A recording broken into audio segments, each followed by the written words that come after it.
À l'ONU, on a donné de la voix. Oui, de la voix de la RDC qui gronde, qui menace, qui avertit, qui aussi, la RDC, signale qu'il y aura élection au plus tard, le 22 décembre prochain.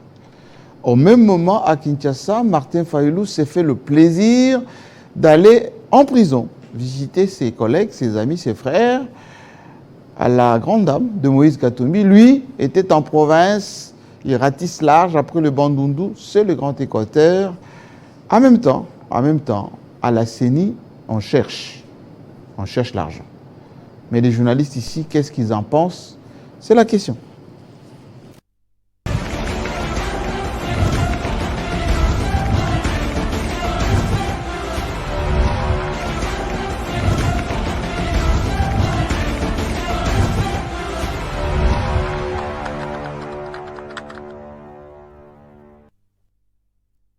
Bienvenue à tous. Merci de la fidélité, merci d'être là parce que chaque samedi vous êtes si nombreux qu'on se pose parfois la question, que fera-t-on sans ces clubs qui ouvrent en tout cas les fenêtres de la RDC, les grandes portes de la RDC pour y pénétrer et savoir effectivement ce qui se passe parce que cette semaine nous avons donné de la voix, oui, de la voix du haut de la tribune des Nations Unies.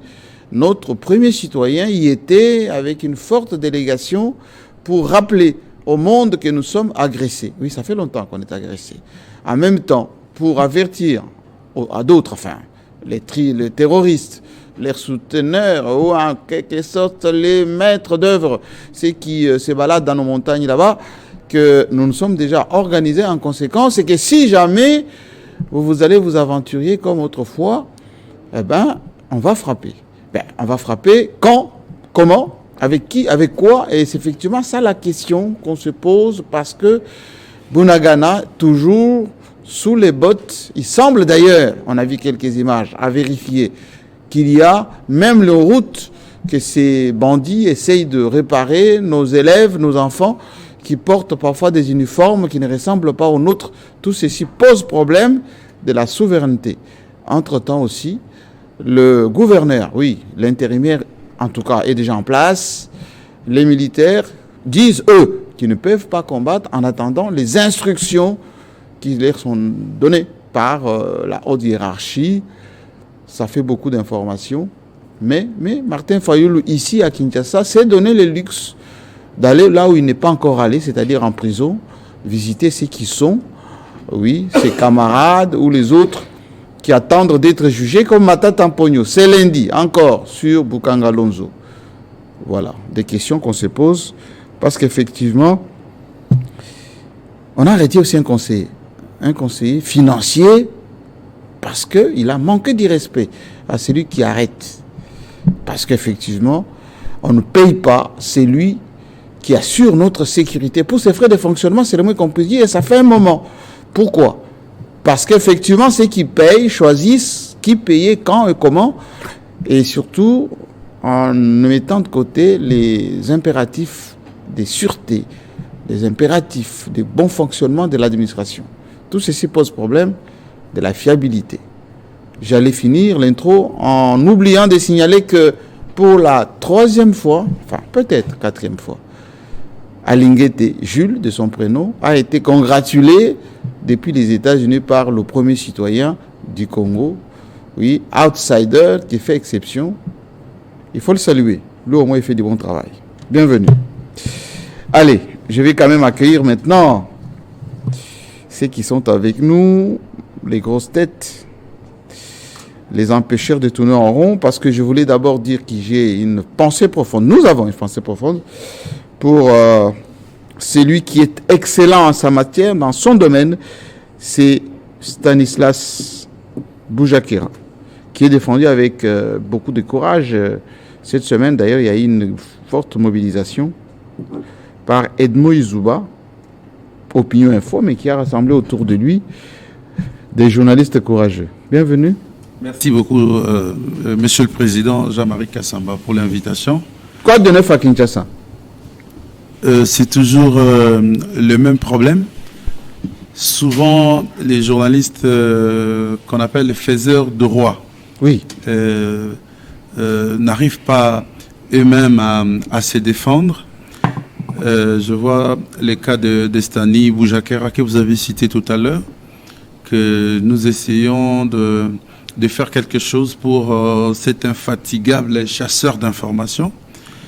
Et vous voyez même certaines rédactions de la capitale se sentent un peu crispées parce que beaucoup se nourrissaient. Mais pourquoi crispés? Les gens se reprochent de quelque chose. Non, c'est-à-dire beaucoup se nourrissaient d'abord des informations sous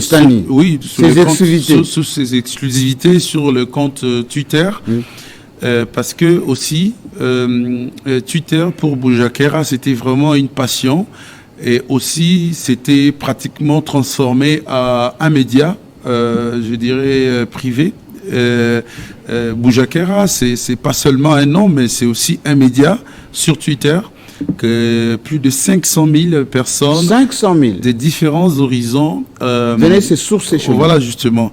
Donc il a eu à à mettre à la disposition du grand public et de ses followers des exclusivités, des informations aussi nécessaires pour l'avenir de notre pays. Mais curieusement, nous constatons qu'il y a une sorte une sorte de volonté de vouloir réduire au silence toutes les voix dissonantes, non seulement Boujakera, mais aussi les autres. Mais s'il faut compléter pour Boujakera, vous allez constater que il subit là des pressions, pratiquement un acharnement judiciaire qui ne dit pas son nom, pour justement le pousser à ne pas bien faire son travail et le pousser ou le retenir un peu plus longtemps que prévu à la prison centrale de Makala, parce qu'on sait que l'éteindre pendant cette période électorale pourrait bénéficier à certains acteurs politiques. Parce qu'il faut aussi dire ouvertement que les informations de Boujakera qui sont véridiques dérangeaient une certaine sensibilité. Et je dois préciser que vous êtes à la tête de ce mouvement Rajak, et surtout je suis le porte-parole de Rajak. Vous avez fait cette semaine une activité de premier plan d'ailleurs qui a été mobilisée devant le ministère de la Justice. Il y a mon confrère François Soudan, qui est le patron de Jeune Afrique, qui est sorti également du silence cette semaine pour apporter tout le soutien à Boujakera, ce que nous faisons aujourd'hui ici. Et j'aimerais repréciser une chose. La démocratie s'est nourrie des contradictions et surtout d'informations. J'ai félicité le président Tshisekedi lorsqu'il a dit, depuis les États-Unis, qu'il a de la sympathie pour Boujakera qu'il avait accompagné durant la campagne électorale. Vous y étiez aussi à la campagne électorale. Tout à fait. Avec les Chioyo, les autres, Eric Wemba, n'en parlons pas. Des années, mais vous y étiez là pendant la période de l'opposition. Oui, mais il y avait Etienne Tshisekedi à son temps. Vous étiez alimenté souvent. Nous avons accompagné. Quand vous étiez au phare. Voilà. Et ici, c'est l'occasion de rappeler aux journalistes que si vous soutenez effectivement les hommes, il faut se rappeler qu'ils sont des hommes. Et que les institutions, je pense, sont plus conséquentes, intemporelles que les hommes. Et donc, le président ne peut pas s'ingérer dans le fonctionnement de la justice, comme il a dit, effectivement, malgré la sympathie qu'il a pour Boujakera. Mais il y a aussi la dimension humaine, la dimension, on va dire, des relations interpersonnelles. Pendant un certain nombre d'années, on se rappelle aussi un peu. Oui, mais on doit aussi rappeler que le président de la République est le garant du bon fonctionnement des institutions de la République. Oui. C'est à ce titre-là que le Rajek ira déposer une lettre ouverte dès qu'il sera de retour à Kinshasa. Nous nous organisons déjà. Je crois que nous allons mettre à la disposition de tous les professionnels de médias cette lettre ouverte. Donc, nous ne demandons pas l'ingérence du président de la République. Nous demandons plutôt au président de la République de mettre fin à cette injustice, parce que l'arrestation de Boujakera viole d'abord le texte légaux, notamment la nouvelle loi sur la liberté de la presse, oui, mais aussi l'article 18 de la Constitution.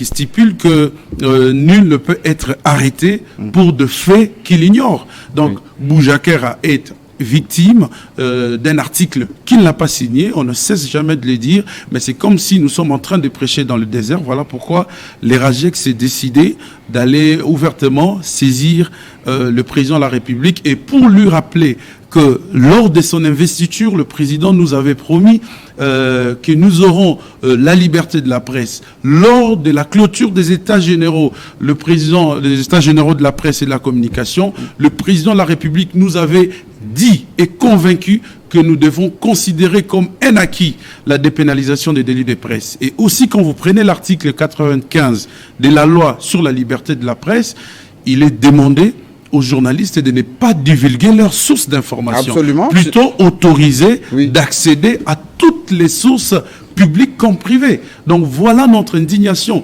Nous avons des revendications légitimes aujourd'hui pour défendre Boujakera comme RAJEC, mais aussi, sans oublier, les autres confrères de l'intérieur du pays. Je parle ici de Pascal Kamanzi à Bukavu, qui risque de plus de 50 prisons à cause d'une plainte d'un acteur politique. Il y a aussi le confrère à Goma, le reporter photographe qui a été horriblement assassiné à Goma. Donc voilà, il y a des cas aussi comme ça, et nous défendons et nous estimons que le président de la République et le gouvernement doivent sécuriser les journalistes pendant cette période. Jean-Marie, je vais finir par là. Il y a des journalistes, pendant que nous sommes là, pendant que nous sommes à Liberté, pendant que nous allons de gauche à droite pour faire des reportages, il y en a d'autres qui n'arrivent même plus à sortir, qui vivent dans la clandestinité. Oui, justement. Ici, dans notre pays? Dans notre pays. Dans notre pays, ici. Il y en a un autre qui a même fui le pays, qui est sorti du pays.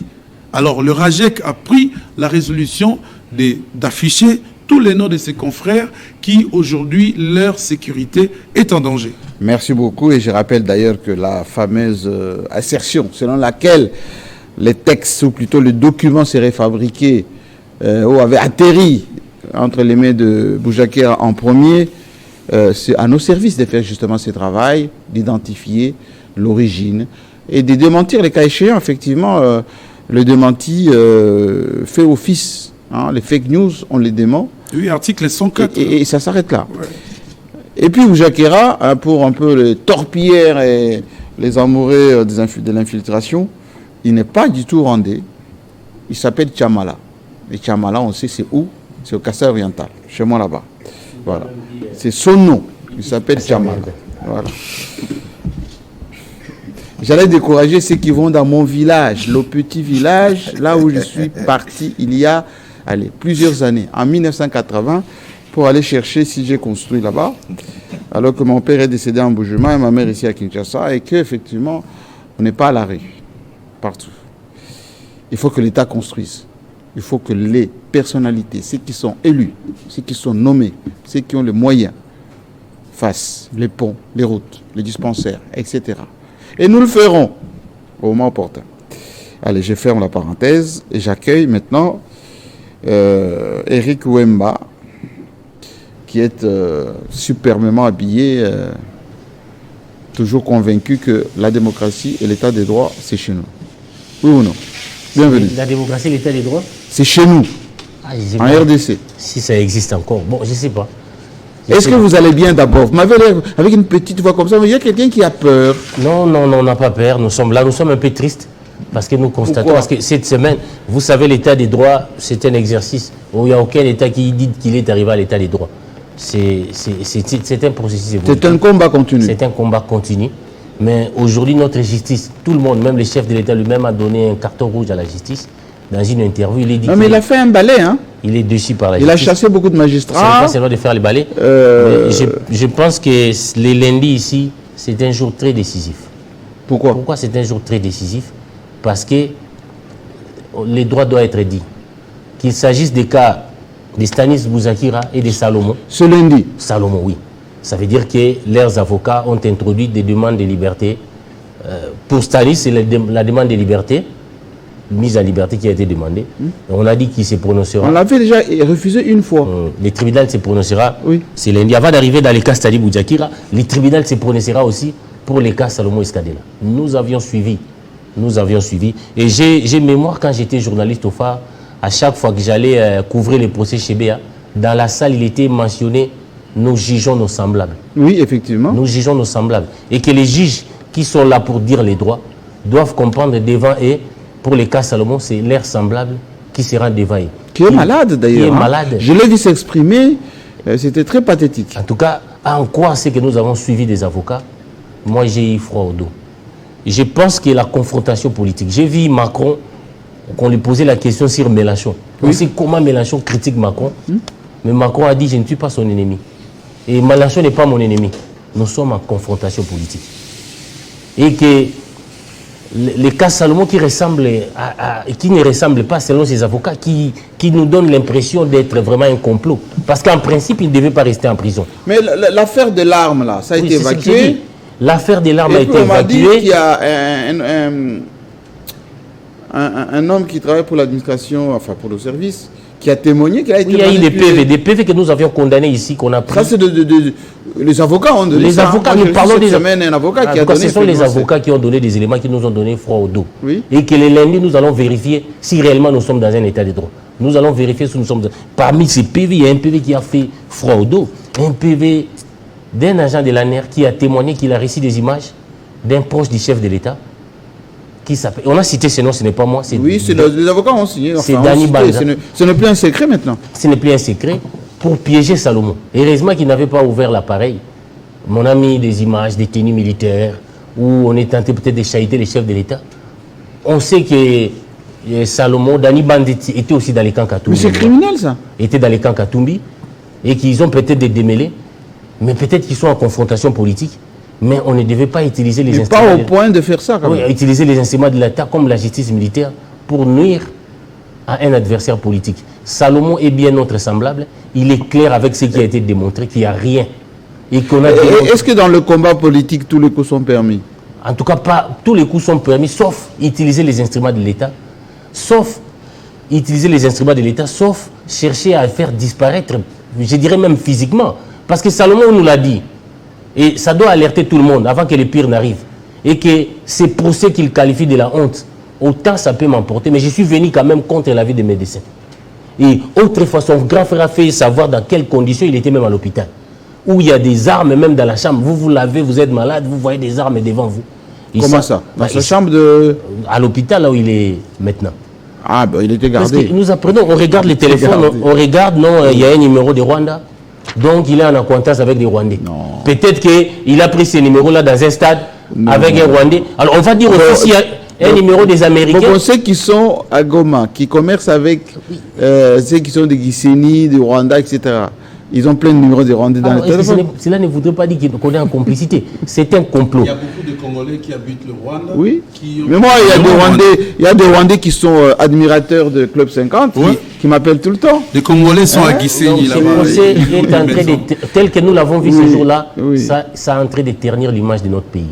Je pense que le ministère public et les juges, parce qu'ils ne sont pas à reprocher parce qu'ils font leur travail, on leur a amené quelqu'un dans un complot, dans une justice militaire, alors que c'est un civil. D'accord. Les avocats ont même dit que la justice militaire n'a pas compétence pour juger Salomon. Nous pensons que les lundis, nous serons là en Ndolo pour que nous voyons Salomon sortir et rejoindre sa famille. Il n'a pas de raison là. Nous sommes dans les jeux politiques et Félix Tshisekedi, là où il est, il a les droits avec ses hommes de mettre en place des stratégies pour conserver les pouvoirs. Les opposants aussi ont les droits de mettre des stratégies pour conquérir les pouvoirs. On n'a pas besoin d'utiliser les instruments de l'État, des coups, des complots, des cabales qui peuvent amener même à des morts physiques des gens. Et à qui profiterait, par exemple, la mort de Salomon. C'est pourquoi nous demandons. Et je vais atterrir, vous me laissez quand même atterrir pour les cas de Boudjakira pendant quelques minutes. Oui. Parce qu'il y a des actions qui sont menées. Moi, je ne suis pas contre ces actions. Mais je pense que ces actions jusque-là sont tellement inefficaces. Vous savez, je vais rappeler à Monsieur le Président de la République, parce que j'étais journaliste au Phare, vous l'avez dit, qu'en août 1990, Étienne Tshisekedi Wamulumba était élu Premier ministre dans ce pays. En 92. 92. J'ai dit 90 parce que je suis contaminé par les Belges. Oui, vous êtes belge. Il semble qu'ici on parle belge, on ne parle pas français. Oui. Il a dit, pour la première fois que j'entends les mots quatrième pouvoir, ça venait de la bouche de Tshisekedi. Il a dit, ses premiers mots, élu Premier ministre, il y avait Liès ici dans la capitale, si vous lisez l'histoire, Je voudrais que la presse joue son rôle. Je voudrais que la presse soit le quatrième pouvoir. On ne peut pas comprendre que les héritiers de Tshisekedi qui sont aujourd'hui au pouvoir... Mais Félix Tshisekedi, il a dit lui-même, quand il a prêté serment... ...puissent bâillonner la presse. Mais je pense que nous menons la presse congolaise aujourd'hui et souffre de ses propres contradictions internes, notamment sa viabilité. Parce que moi, je pense qu'au Tchad, lorsqu'un journaliste a été arrêté, la presse tchadienne a pris une décision. Suspension des communications officielles. On peut le faire aussi. On peut le faire. Et supposer que les journalistes qui devaient aller couvrir, j'ai appris que certains l'ont fait, félicitations, qui devaient aller couvrir l'Assemblée générale de l'ONU, déclarer que nous, puisque Boudjakir n'est pas sorti, nous ne sortons pas. Les briefings, il ne faut pas y aller même s'il y a coupage. Ça allait être une action. Oui, c'est l'action. Il faut une action efficace. Il faut que ceux qui dirigent sachent que sans les médias, ils ne sont rien. Tant qu'ils comprennent que ça peut se passer comme ça, ils nous appellent dans leurs conférences, nous leur faisons le travail, et finalement, ils nous arrêtent. Parce qu'en même temps, il ne faut pas que les journalistes soient cette victime expiatoire qu'on cherche à abattre à tout. On sait que tous ces hommes politiques ici, quand ils ont un problème, quand ils ont des problèmes de fonctionnement dans leur ministère... Ou quand ils sont dans leur contradiction. Ce sont des journalistes les uns vis-à-vis des autres. Mais c'est des mêmes choses que quand les opposants aussi peuvent passer par les journalistes. Mais en même temps, qui mènent leur combat politique, nous ne sommes que des relayeurs. Ils ne doivent pas maintenant se servir de nous comme des victimes expiatoires. Je pense qu'autant que Salomon, la place de Boudjakira est dans sa rédaction. Sa place n'est pas en prison. Sinon, je vais conclure par là. On a essayé de donner l'exemple d'une journaliste qui serait arrêtée. Je ne sais pas, qu'on a libéré, qui a fait les gardes à vue, je ne sais pas. Oui, en France. Des 48 heures. Mais ça m'a même donné l'impression, d'un côté, on dit que les documents est faux. Mais quand vous dites que lui, on l'a arrêté parce qu'il détenait un DT, ça fait quand même trop de contradictions. Et le cas Boudjakira risque de ressembler, de coller Tshisekedi, il doit s'en débarrasser le plus vite possible, même s'il ne s'implique pas dans la justice. Nous avons connu un cas ici, notamment l'affaire de l'incident du campus de Lubumbashi. Vrai ou faux, mais toute la communauté internationale... Ça a collé Mobutu à la peau. Hein? Ah, ça a collé Mobutu à la peau. Le massacre du campus. Vu toutes ces réactions, partout dans le monde, contre l'arrestation des journalistes, ça risque de ternir inutilement l'image du président. Les Congolais ont besoin de son unité nationale. Tous ces fils et filles, surtout que nous faisons face à la guerre de l'Est, mettons fin à des petits complots contre les adversaires politiques comme Salomon, contre les Boudjakira. La République a besoin de se rassembler. Merci beaucoup. Félix, c'est pas Tshisekedi, mais Tchamala, c'est vous. Vous allez bien? Ça va très bien, Président. Je vous vois déjà avoir noté beaucoup de choses alors que l'émission ne fait que commencer. Vous allez bien? Non, je pense... Surtout ne me parlez pas du Kassai oriental, des matchs à Bidule pauvre, on a cassé son bureau, il n'est plus fonctionnel. Bon, là, vous êtes content. Je ne voulais pas parler du Kassai oriental, mais je ouvrais juste une parenthèse avant de dire un mot sur le Lualaba. Au Kassai oriental, quand on parle du dossier des journalistes, ça arrive à nous choquer quand le politicien arrive à malmener des journalistes. Quoi, au Kassai, on malmène les journalistes? Oui, au Kassai oriental. Il y a l'histoire... de qui? Mitéo, un journaliste qui s'appelait Mitéo, il était le conseiller en communication de Mathiabidi. Oui. Juste après que Mathiabidi est parti, il a été arrêté par... c'est celui qu'on a arrêté qu'il fallait qu'il donne le code... Madame le gouverneur, le code du compte Facebook, pourquoi? Parce qu'il devrait donner les codes d'accès de Facebook. C'est comme si le Facebook qui dirigeait la province. Le compte Facebook. On peut créer un autre compte. On peut créer un autre. Non, nous avons besoin que c'est que... Non, je pense qu'il y a des comptes officiels. Au temps de Maouéja avait un compte, Mathias est venu aussi avec un autre compte, mais on n'a pas voulu créer un autre compte. Notre ami a fait au moins 4 jours. À cause du code? À cause d'avoir l'accès. Qu'est-ce qu'il y avait dans ces comptes Facebook? Je ne sais pas, c'est juste des photos de citations, de chantiers. Lorsque le gouverneur reçoit, je ne sais pas si ça cachait quoi. Oui, ça peut constituer une infraction. Si ça peut cacher. Je voulais un peu revenir, Jean-Marie Kassamba. Je voulais adresser un message au secrétaire général de l'UDPS, Augustin Kabouya. Vous avez fait quoi? L'homme qui contrôle le chef de l'État a besoin de gens pour l'aider, non pas pour détruire ce qu'il est en train de faire. Non, mais il ne détruit pas. J'arrive au Lualaba. Il y a un monsieur qui s'appelle... Mais il gère ici à Kinshasa. Je l'ai dit, parce qu'il est nommé par le secrétariat général de l'UDPS ici à Kinshasa. Un monsieur qui s'appelle Fan Moussangou, size 9. C'est quoi ça? Il est en train de mener des désordres au niveau du Lualaba. Dernièrement, 2 jours après, il a sensibilisé des gens pour brûler de pneus sur des routes. Je vous l'ai dit. Je vous le sais que je suis en train de dire. C'est vérifié et j'ai. Comment un cadre de l'UDPS? Non, pour lui, il fallait l'arrêter. Il s'est dit que. Il s'est dit que parce que d'ici près le chef de l'État va arriver au Lualaba. Oui, je pense le 2 octobre. Oui. Et il s'est dit il faut au moins paralyser la ville. Mais pourquoi? Pour que le chef. Non, pour lui, Masuka ne mérite pas d'être gouverneur au Lualaba. L'UDPS ne veut pas de Masuka. Pourquoi? Parce que l'homme est en train. Attendez. Masuka, c'est la gouverneure chérie. Chérie, ça veut dire aimée. Du chef de l'État. Du chef de l'État. L'UDPS, c'est le parti du chef de l'État. Dont d'ailleurs, l'UDPS a dit que on le garde président d'une manière subliminale. Oui. Comment un cadre d'un parti du président peut aller attaquer la gouverneure chérie du président?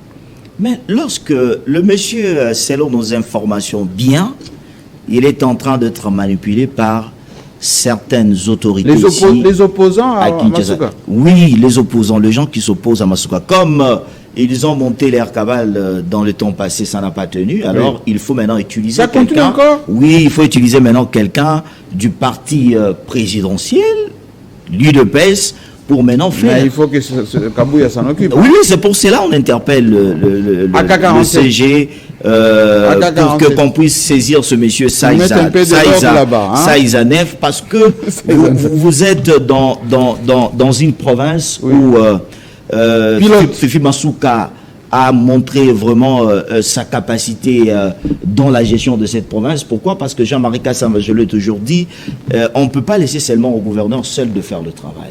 Mais au là-bas, ce que j'ai remarqué, c'est que j'ai aimé que Fifi Masuka a donné cette volonté, cette occasion à chacun qui occupe un poste au là-bas de faire le travail. Dont la maire de la commune de Dilala, Madame Françoise Mangouège. Commune de Dilala. Oui. Voilà, elle au moins est fait. Elle fait. Ce n'est pas seulement elle. Quand vous partez dans la commune de Manika, avec Thierry Sambumba, vous voyez que la maire de Dilala, oui, même les députés font de travaux. Quand vous prenez de Roy Kaumba, ils vous construisent des écoles, ils vous construisent... Moi, je parle... C'est-à-dire, vous voyez aujourd'hui, et alors il y a certaines personnes qui ne veulent pas aimer ça. Qui ne veulent pas, c'est que parce que depuis le discours du chef de l'État, beaucoup ont été dessus. Beaucoup croyaient que c'était la fin du régime Masuka, mais aujourd'hui, je vous l'ai dit, d'ici près, il y aura des inaugurations au niveau du Lualaba, comme l'a dit absolument. Et nos caméras seront là pour constater ce qui a été terminé là-bas au Lualaba. Encore toute on a même annoncé des inaugurations, je crois, des 5 ouvrages. Absolument. On parle de l'aéroport, l'Assemblée provinciale, le bureau administratif. C'est-à-dire, c'est presque fini. L'hôpital vers Mwangeshi. Il y en a deux. Il y a Fifi Masuka et Alingeti qui font un peu la fierté du régime. Allez, laissez-moi qui est l'homme qui est toujours sceptique, lui, sceptique né. Il s'appelle Yves Bouya. Vous allez bien? Vous êtes calme comme ça? Oui, Jean-Henri, je suis très bien portant. Je garde mon calme parce que là, j'ai écouté mes brillants confrères sur ces plateaux. Jean-Félix, c'est ça? Vous avez les félicitations de nos téléspectateurs d'Istanbul. Ah, ça me va droit au cœur. J'écoutais attentivement Félix, Izouba et notamment Wemba. C'est la raison pour laquelle j'étais en train de noter. J'ai aimé en fait l'argumentaire d'Éric Wemba quand il parlait des actions à mener, que c'était complètement inefficace. Oui, peut-être inefficace, mais il faut qu'il ait un début. Parce qu'un confrère a été arrêté. Je sais que nous, dans la presse, ce qui est vrai, nous avons toujours été divisés. Parce qu'il y a des politiques qui sont pour la plupart des tireurs de ficelles. Donc il a évoqué des cas ici, des confrères qui se retrouvent au niveau de New York, c'est pas un problème, ils font leur travail. Il y a des confrères qui ont des avis partagés, c'est des convictions qui nous divisent, mais ce qui est vrai, il faut commencer par quelque part. Un confrère a été injustement arrêté, mis aux arrêts, aucune reproche sur le plan professionnel, comme Edmond venait de le dire. Il n'a pas publié un article, n'a pas été auteur. J'ai dit, vous allez continuer. Juste une réflexion. Lorsque vous avez des démêlés avec vos collègues, des conflits, des polémiques avec vos adversaires, vos challengers, vous nous appelez. Et maintenant, lorsque il y a des inquiétudes, pour ne pas dire de l'acharnement un peu sur ces garçons, que tout le monde dit sympathique, mais il est extrêmement intelligent, on sent un silence des cathédrales de la part d'hommes politiques. Bientôt, c'est les élections. Bientôt. Enfin, si jamais ça se fait. Comment vous allez vous comporter quand Boujakera va sortir de là? Parce qu'il va sortir de là. Edmond Izouba ici a été en prison, il est sorti. Non, Bouya. Bouya, pardon. Mais moi j'étais au parquet. Au parquet, oui. Je me rappelle de la solidarité des amis et de vous, Monsieur le Président. Et je suis venu. Ouais. Yves Bouya, la même chose. 3 mois. 3 mois. Mais vous êtes le premier lorsque vous avez l'info à faire passer ou un commentaire salé, d'appeler Yves Bouya. Oh, voilà la situation comme ceci. Mais maintenant qu'effectivement il y a la problématique de la liberté de Boujakera, silence radio. On va s'en rappeler bientôt. Donc je disais Jean-Marie, donc c'est vraiment un début. Il fallait d'abord en amont mener une action et je pense qu'avec les jours qui suivent là, la dynamique va vraiment se mettre en place. Il fallait d'abord mener cette action. Les confrères se retrouvent injustement à Makala. Regardez la manière dont il a été arrêté. Aucune invitation, oui. Conduit au niveau de l'IPEKIN, il a passé des jours dans des conditions infrahumaines, puis conduit au niveau du parquet, et puis après audition, il a été vite transféré à Makala. Alors, pour ne pas laisser ces vides, on n'a pas voulu donner cette image d'une presse qui est complètement, certes fissurée, mais une presse qui est capable de faire au moins quelque chose. Sans souci de Wemba, je porte ça, mais je pense que dans les jours qui suivent, avec l'allure que portent ces dossiers, qui est devenu, si vous le comprenez, une affaire vraiment qui s'est transportée à l'international. Il y a une solidarité de beaucoup de médias internationaux. Je pense qu'à la Ligue vont les choses, nous allons vous concerter entre nous, entre confrères. On ne va exclure personne, nous n'allons exclure personne. Nous allons nous concerter, voir comment mener des grandes actions. C'est là où on va y aller.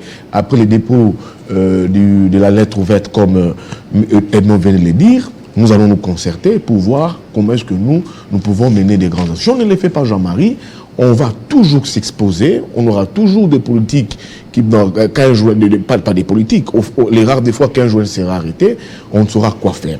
Il faut aussi comprendre dans cela, nos structures qui nous régissent, que ce soit les CSA, que ce soit l'UNPC, les structures de régulation, tout comme l'autorégulation, sont quasiment inexistantes. Quand tu vois l'UNPC, qu'est-ce que l'UNPC est devenu? Je ne sais pas. Vous avez le président de l'UNPC qui est devenu, je pense, Parsec, Larbin, je ne sais pas, excusez-moi. Non, il s'organise. Oui, des mandataires d'une entreprise de la place. Non, mais pas celui-là. J'en viens Jean-Marie. Alors, qu'est-ce qu'on fait? Il y a l'intérim qui est assuré par Modeste. On a toujours voulu avoir ces congrès extraordinaires de l'UNPC, mais dans l'entretemps, Jean-Marie, nous devons créer, c'est les termes que j'utilise, un protectionnisme autour de nous. Absolument. C'est quoi ce protectionnisme? L'armure. Éric Wemba a un problème, Félix a un problème. En attendant, nous devons d'abord nous organiser. Et aide-moi à parler de notre combat sur la dépression des délits de presse. Pourquoi est-ce que nous avions été au centre Nganda? C'était avec cette idée. Le président de la République nous a fait... Et les politiques ont tout fait pour que ceci ne soit pas... Alors, qu'est-ce qu'on a? Nous avons la loi Mouyaya, mais dans son article 95, aujourd'hui, qui n'est pas actif, qui n'est pas respecté. C'est là où je me dis moi-même si cette loi est toujours d'actualité ou si la loi est complètement obsolète. Donc, pour calmer Wemba, je pense que dans les jours qui suivent, nous allons voir comment nous allons nous organiser pour manifester notre ras-le-bol vis-à-vis des politiques. J'ai également aussi suivi mon ami Wemba qui, quand il était en train d'effleurer les procès Salomon, mais à la différence entre lui et moi j'ai été sur place et j'étais en dolo. Je vous ai dit, Jean-Marie, que je vous ai toujours dit, Jean-Marie, que ce procès Salomon Escadé-là, pour moi, était un procès politique. Politique pour quelqu'un à qui on reproche d'avoir détenu une arme. J'avais dit ici, et d'être en collision avec... récemment, le jour passé, des fausses étrangères. Il a été arrêté, Salomon, oui. L'accusation principale, vantée par, je pense, au niveau de la DIMIAP, dans sa communication, c'était qu'il était porteur d'une arme et des munitions de guerre. Oui. On se retrouve au niveau d'Indolo. L'accusation principale a été gommée, n'existait presque plus. C'était d'autres griefs, notamment divulgation des secrets en temps de guerre. Divulgation des secrets en temps de guerre, nous ne sommes pas en état de guerre, Jean-Marie. L'État, les gouvernements, les parlements ne l'ont jamais décrété. Et s'il faut divulguer des informations, il faut en posséder.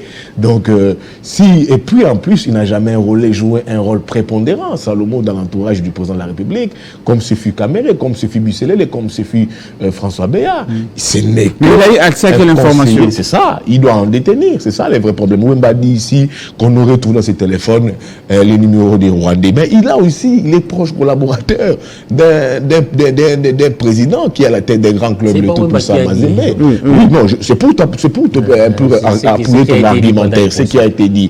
Il est porteur, il est conseiller spécial d'une personne, d'un président, d'un acteur politique qui est à la tête d'un grand club comme le tout-puissant Mazembe. C'est très normal. Peut-être qu'il peut y avoir des présidents, des numéros de quelques présidents des clubs. Mais au dernier procès Jean-Marie, j'étais complètement perdu. Pourquoi? Lors du premier procès, la personne qui avait sollicité les rapports, c'était le ministère public. Et pour le deuxième procès, c'est toujours les ministères publics. Et pourquoi? Mais oui, mais ils ont suffisamment d'éléments. Non, j'ai vu ces ministères publics, au lieu d'avancer d'éléments. C'était quoi son problème dans les dossiers? Il était vide, il était sans argument. Même pour solliciter le deuxième rapport. Mais c'était quoi ces propos? J'ai vu un maître avocat que j'ai connu, qui a plusieurs fois plaidé les cas de Moukeba, il maître Gérard Lédy. Oui. C'était quoi ces argumentaires? Ah, maître Gérard Lédy, vous voyez, je vous ai connu quand vous étiez encore Metz. Ah, je vous vois, vous étiez encore tout blanc comme ces blancs reporters de France 24. Ah, maintenant vous êtes tout noir, vous avez noirci. Bon, je sollicite ces rapports quand même à la week-end. Mais où est le rapport? Mais Jean-Marie, c'était des éléments soulevés par les avocats de Salomon Escadé-là, notamment maître Hervé Diakessé, maître Laurent Onyema, qui ont demandé à la Cour que vous n'étiez pas en capacité de juger M. Salomon Escadé-là parce que c'était un civil. Les dossiers devaient être fixés par devant une cour. C'est une cour militaire. Les dossiers devaient être fixés par devant une cour civile. C'était un peu ça. Alors, ce que j'ai encore aimé dans ces procès, dans ce dossier, c'est les mémoires uniques des avocats de Salomon Escadé-là. Quand ils citent d'abord un acteur politique de taille dans l'entourage du président de la République, c'est l'ambassadeur itinérant du président de la République, M. Dani Banza. C'est pas un secret, ça? C'est pas un secret. C'est pas un faux bruit. D'abord, c'est pas un faux bruit. D'abord, ils ont dit que M. Dani Banza, d'après les mémos uniques des avocats de Salomon, que M. Dani Banza avait recruté un agent de l'ANR pour filer Salomon Escadé-là, qui s'appelle Patrick Ninou, qui a filé Salomon Escadé-là de 2018 jusqu'à ce que le président de la République ait pris ses fonctions. Il a filé. C'était bien avant. Bien avant. Et puis, pendant son édition, je pense à l'état-major des renseignements militaires, la DEMIAP, c'était le 6 juin à 19h02, il a avoué qu'il était recruté par Dani Banza. Et les mêmes 6, je pense les 7, il y a l'auditeur général qui écrit, qui écrit pour qu'on puisse refuser à Katumbi toute sortie à travers les pays. Donc c'est un peu une méthode, vous comprenez ici, pour dire qu'on a Salomon, maintenant il faut élargir la NAS, il faut avoir Monsieur Moïse Katumbi. Moi, je pense que c'est Katumbi qui est en ligne de mire. Moi, je pense que c'est lui qui est en ligne de mire. Oui. Moi, je pense que c'est des très mauvaises méthodes et des méthodes rétrogrades, Jean-Marie, qui n'avancent nullement les pays. Merci beaucoup. On va maintenant, et on a respecté un peu le timing, on a plus d'une heure devant nous pour parler. Allez, on va refaire le match de l'ONU. Félix Chamala. Le passage à l'ONU, c'est souvent l'occasion ultime, même si on sait que les déclarations restent des principes généraux, il y a beaucoup de discours, mais quand vous y passez, vous faites un discours musclé ou parfois historique comme le maréchal Mobutu, ça reste dans l'histoire. Et que je me rappelle, j'étais d'ailleurs devant Hugo Chavez à son temps. Hein, il a dit avant moi ici était le diable. Il parlait de George Bush Jr. Oui. Et je me rappelle aussi des images de Khrouchtchev qui avait sorti sa chaussure hein, là-bas, ou de Fidel Castro qui faisait des discours à 2h, 3h, hein, ou encore Muammar Kadhafi. Notre président y était effectivement cette semaine, avec beaucoup de gens qui l'ont accompagné. Il est revenu, notamment sur la condamnation du Rwanda, l'intransigeance de ne pas parler et de ne pas coopérer, de ne pas négocier, c'est le terme, avec la M23, mais avec des précisions sur la tenue des élections. Il a dit, cette année, il va y avoir des élections. Et il a demandé également que la MONUSCO accélère son départ pour terminer au plus tard, fin décembre. Ça veut dire que 10 jours après les scrutins présidentiels, on ne doit plus avoir un seul élément ou un seul équipement ou un seul site occupé par la MONUSCO chez nous. Question. En quoi tout ceci peut rassurer le Congolais et permettre à ce qu'on puisse dire sur base de tel élément, il y a matière à capitaliser sur la délégation du président. Jean-Henri Kassamba, je pense que le président de la République, Félix-Antoine Tshisekedi, était clair dans son discours. Quand il a évoqué cette question du retrait de l'ONU en République démocratique du Congo, vous ne savez pas, ça ne date pas d'aujourd'hui. Oui. Cette demande de retrait de... Jikaka l'avait fait à son temps. Hein? Joseph Kabila l'avait fait à son temps. Oui.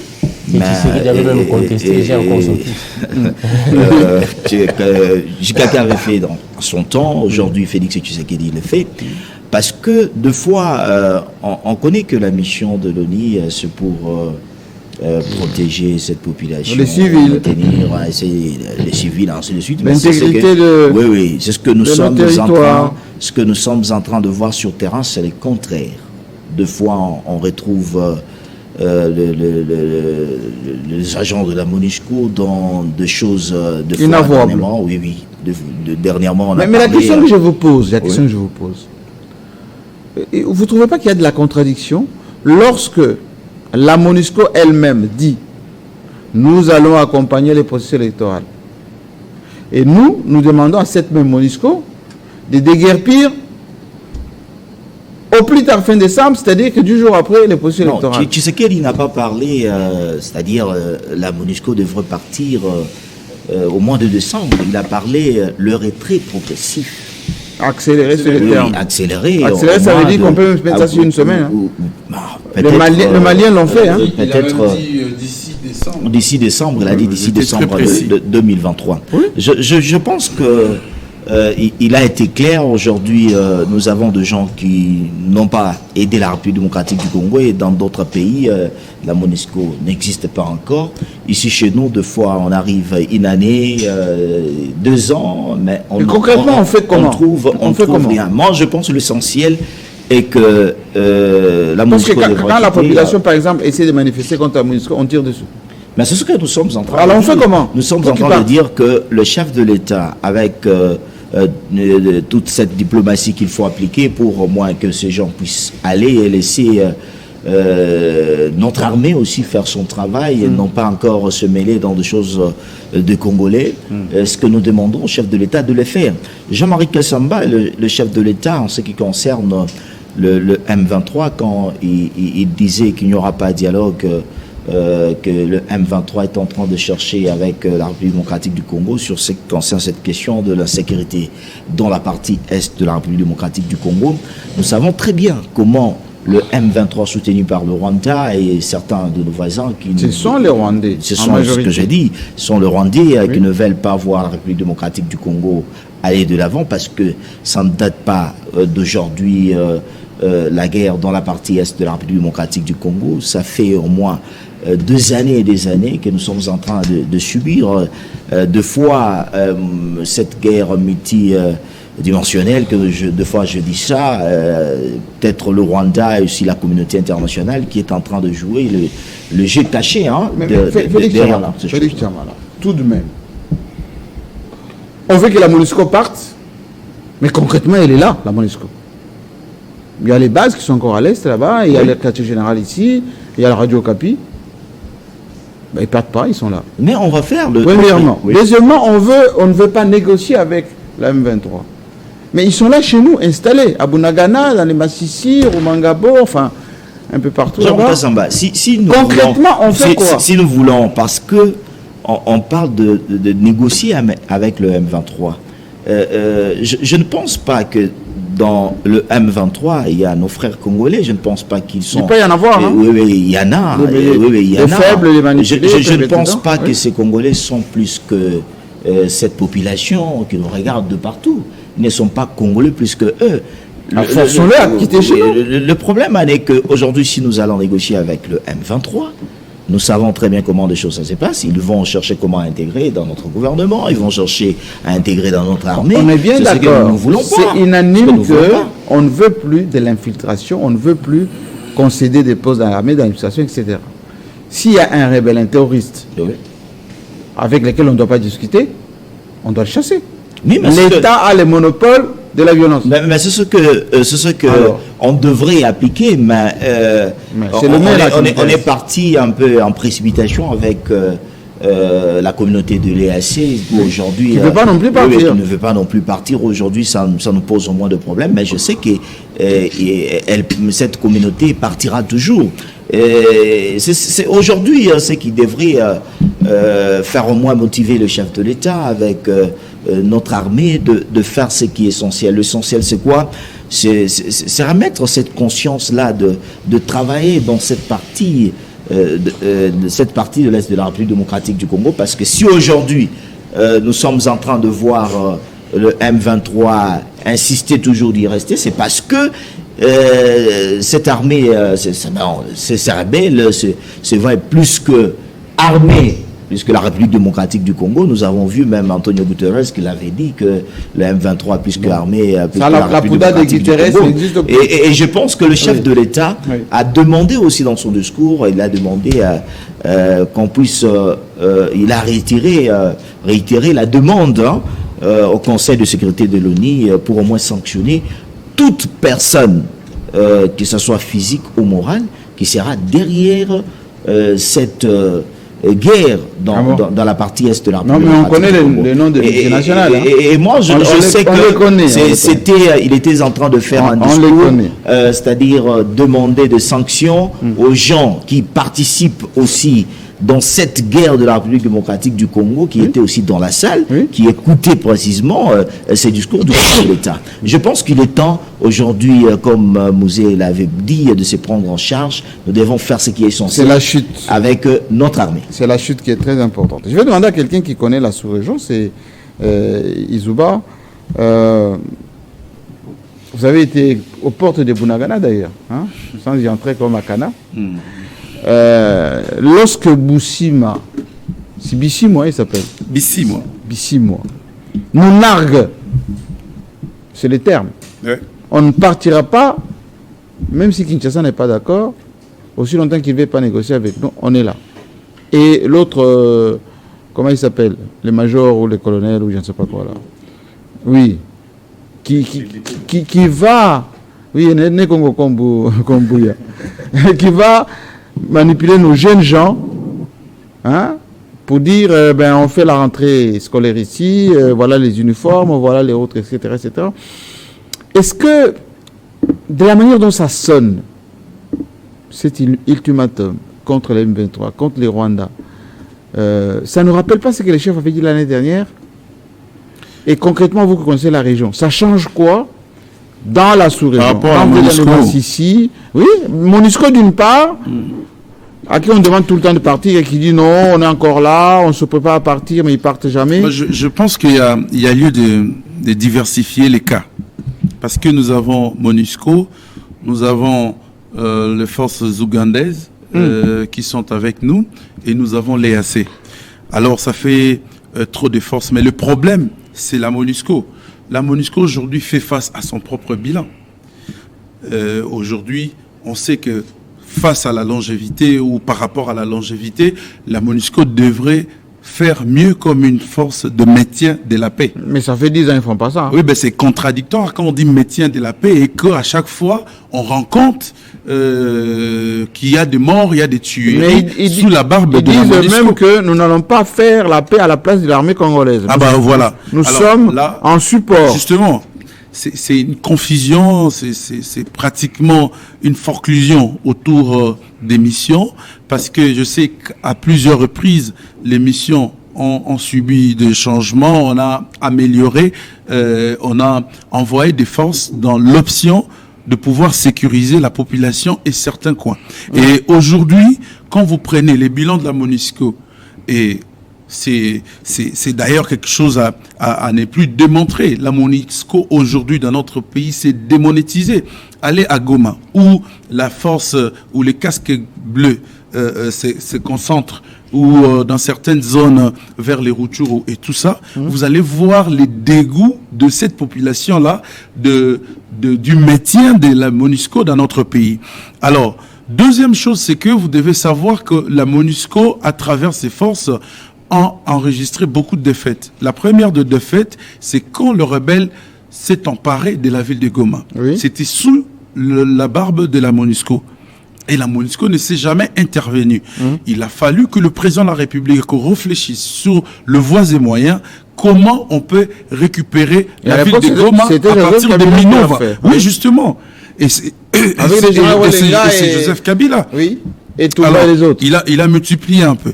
Alors, vous avez aujourd'hui les déclarations que nous pondent le secrétaire général des Nations Unies quand le rebelle du M23, le même rebelle du M23, se sont emparés du territoire de Rutshuru ou du Rutshuru centre après avoir récupéré Bunagana.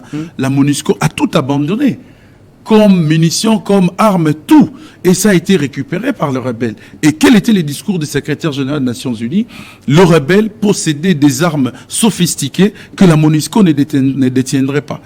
C'était ça la déclaration. Alors, ces genres de déclarations prouvent combien la MONUSCO est inefficace sur le sol congolais. Alors, quand le président de la République estime qu'il faut accélérer ses départs, je pense que le président de la République est conséquent face à cette décision. Mais est-ce que la déclaration seule suffit?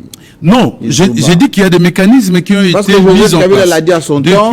Depuis 2017 par Joseph Kabila. Pour dire oui, mais on va partir, il faut que ça soit échelonné, il y a des échelonné. Bon, c'est aussi ça le mal. C'est aussi ça le mal quand une force comme ça de maintien de la paix vienne avec une telle longévité, c'est-à-dire ils ont eu à poser des racines et tout ça, parce qu'on parle de la MONUSCO, on oublie que la MONUSCO aujourd'hui c'est diversifié à travers plusieurs organismes. Donc vous avez même parlé de la radio Okapi, vous avez parlé, donc ils se sont multipliés. Parfois il faut même des petits ponts. Oui, alors on ne sait pas aujourd'hui les chasser, et on ne sait pas. Depuis qu'on a commencé à parler de ces projets du retrait progressif avec Joseph Kabila, jusqu'aujourd'hui, la MONUSCO est toujours en grand nombre sur le sol congolais. Alors c'est les ras-le-bol du président qui estime que c'est illusoire même de continuer à considérer, à croire qu'une force aussi inefficace comme la MONUSCO peut faire un miracle. Alors je parlais ici de l'EAC et j'ai parlé de FRDC et des UPDF, les forces ougandaises. Depuis que la MONUSCO est là, elle n'a jamais eu à obtenir les résultats que font aujourd'hui sur terrain le FRDC et des UPDF à Goma, et que je dis à Beni et dans le Grand Nord. Aujourd'hui, ces forces-là, ils font des miracles. Ils récupèrent des otages pratiquement tous les jours et ils sont en train même de réfléchir comment poursuivre le rebelle, les ADF, vers Ituri. Donc aujourd'hui, on parle, Madine a été libéré, ce n'est pas grâce à la MONUSCO. Madine a été libéré, c'est grâce aux efforts congolais. Et vous avez cette force de l'EAC à qui on a laissé pratiquement un grand boulevard. Oui. L'EAC, c'est MONUSCO out, carrément. Parce qu'ils sont là c'est vrai, à un moment, il y a eu des tensions, mais à un moment, on a constaté qu'il y a quand même une petite accalmie. Parce que est-ce que ce n'est pas la balkanisation consacrée? Non, c'est-à-dire... Si à Bunagana, ces gens-là s'installent, si dans les Massissi... Pour moi, il n'y a pas de changement. Parce que j'estime que dans l'EAC, il y a les unités congolaises qui sont dedans. Ah bon? Oui, oui. Dans l'EAC? Dans l'EAC, il y a le FRDC. Dans l'EAC, il y a le FRDC. Dans les zones tampons... Mais quand les Willy maladie, si vous... nous, on aperçoit les FARDC dans les zones que nous contrôlons, on considère que c'est une trahison. Non, moi j'estime que l'EAC utilise sa propre stratégie et la RDC, comme un pays, doit se défendre. Nous avons appris, en tout cas, j'espère que cette situation ne va pas nous décevoir, qu'il y a plus de 30 000 hommes qui sont en train d'être préparés. Chez nous? Oui, ben chez nous. Ça, on parle recrutés. On ne dévoile pas nos méthodes. Non, mais quelle méthode? C'est connu, c'est public. On ne dévoile pas. Il y a même une loi de programmation militaire. Oui. Il faut en débattre. Izouba, la fois dernière, oui. Je suis d'accord. Ça veut dire que quelque part, il y a une base arrière. On ne dévoile pas nos d'accord. Tout ce qu'on veut, en prenant ces mesures, le président de la République se réfère quelque part aussi d'une base arrière qui est en train d'être formée, créée pour, pourquoi pas, sécuriser ces zones. Nos préparatifs, aujourd'hui, comme le président a dit, nous sommes déjà préparés suffisamment pour faire face à n'importe quelle armée. C'est peut-être n'importe quelle, mais il faut quand même enlever ça. Est-ce qu'on peut se faire respecter, sincèrement? Moi, je pense que s'il y a la volonté, jusqu'à la frontière, hein, pour ne pas dire aller chez eux. Jean-Marie, le problème des rapports de force, c'est aussi un problème stratégique. Et vous avez dit que ce n'est pas ici qu'on va dévoiler les stratégies. Il n'appartient pas à moi non plus de venir ici pour dévoiler les stratégies. Mais je pense que le président, je rappelle qu'il est conséquent vis-à-vis de ce qu'il prend comme décision. Et j'ai rappelé ici qu'il y a une base arrière qui est en train d'être préparée, planifiée, tout ça, fortifiée, encouragée et tout ça. Et l'État, par rapport à ce que nous attendons, l'État doit vraiment absolument mettre la main dans la caisse pour effectivement que nous puissions nous faire respecter. Se faire respecter, ça veut dire quoi? Avoir une force dissuasive sur terrain. Se faire respecter, c'est-à-dire quoi? C'est chasser l'EAC et sécuriser tous nos territoires. Se faire respecter, c'est dire aux forces ougandaises, voilà, vous pouvez regagner chez vous et nous allons mener nos opérations seuls. Et se faire respecter, c'est libérer cette population qui est en train de vivre en quelque sorte, à Niragongo, là-bas, dans un terrain qui ne leur pratiquement appartient pas. Ils sont là dans la rue en train de quémander. Beaucoup sont maintenant dans la prostitution et c'est des maladies comme ça qui se véhiculent, qui se transmettent, des épidémies, et la situation sécuritaire amène la situation, je dirais, humanitaire aussi dramatique, et pour se nourrir même, c'est tout un problème.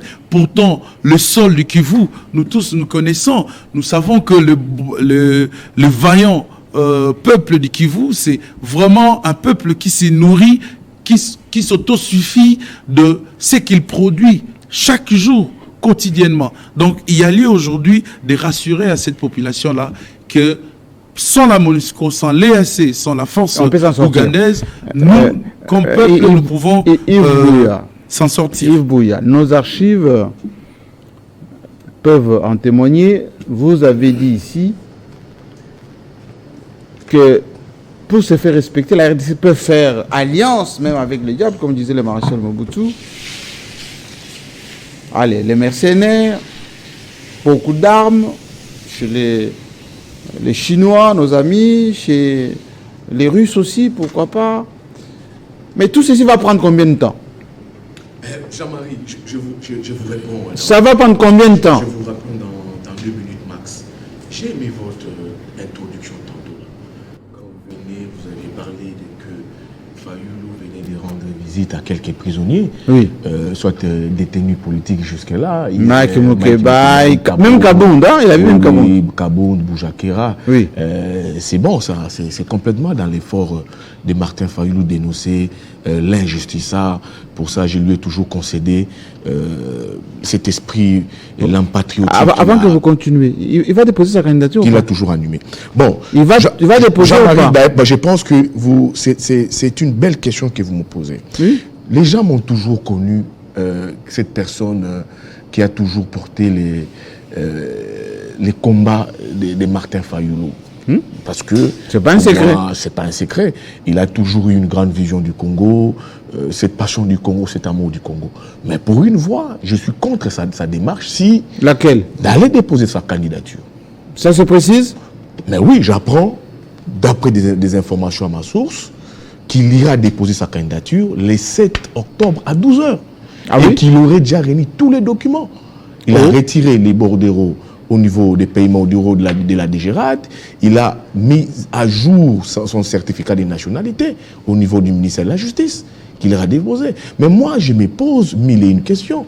Qu'est-ce qui a changé dans les revendications de Fayulu pour que demain, qu'il aille déposer sa candidature? Le premier combat de Fayulu, au-delà des réformes, c'était l'audit du fichier électoral, la fiabilité du fichier électoral. Est-ce que ce fichier électoral a été audité par un cabinet indépendant? Non, ça n'a pas été audité. M. Dedi Kadima poursuit avec son processus électoral. La première, vous dites que c'est une opération de validation, de violation du processus? Jean-Marie, il va se tuer politiquement. Il va se discréditer politiquement. Après avoir demandé à ses partisans de ne pas le faire. Il a pris une position qu'il doit assumer jusqu'à la fin. Boycott. Non, il doit assumer jusqu'à la fin. Qu'est-ce que Fayulu gagne aujourd'hui? Il dit, je ne dépose pas. Je me rappelle même de son dernier tweet. Moi, je l'ai interviewé, il a dit qu'il ne déposait pas. Aussi longtemps que... il avait dit, je me rappelle, vous avez fait ça. Oui, mais moi, j'ai un entretien privé avec lui où il avait réitéré sa position de ne pas déposer sa candidature. Alors, le fichier n'a pas été audité. M. Kadima poursuit avec son processus électoral. Il dit, en ce moment, il sacrifie ces lieutenants qui sont éligibles, qui pouvaient avoir